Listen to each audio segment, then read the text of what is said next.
võib öelda, et õhutulejuhi üks osa teenistusest möödub Excelis. See tähendab sisuliselt seda, et kõik kontrollid, see tähendab siis õhuvahendi juhtimist ja tema relvastuse kasutamist, kas siis väljaõppes või reaalses lahingsituatsioonis sihtmärgile, on üks selline kontrolliprotseduur. Ja see koosneb erinevatest elementest, on ta siis näiteks öistes tingimustes või pimedates tingimustes, kus kasutatakse erinevaid markeerimisvahendeid omade ja vastaste jaoks.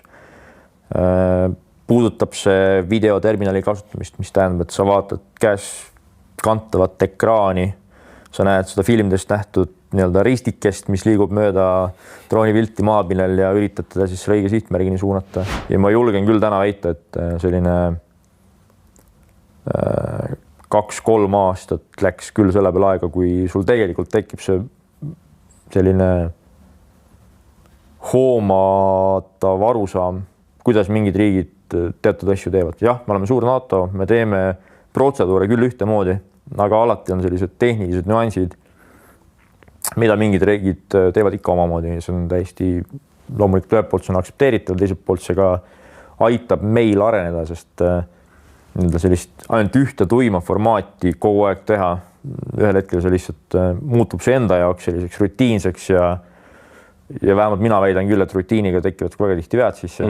Selles vastavas keskkonnas füüsiliselt sees olles nende operatsiooni aspekt või läbiviidavate operatsioonide aspekte arvesse võttes loomulikult sa kindlasti kohaned mingite taaskord nüansside ja mingisuguste tehniliste viguritega, millega sa pead rinda pistma.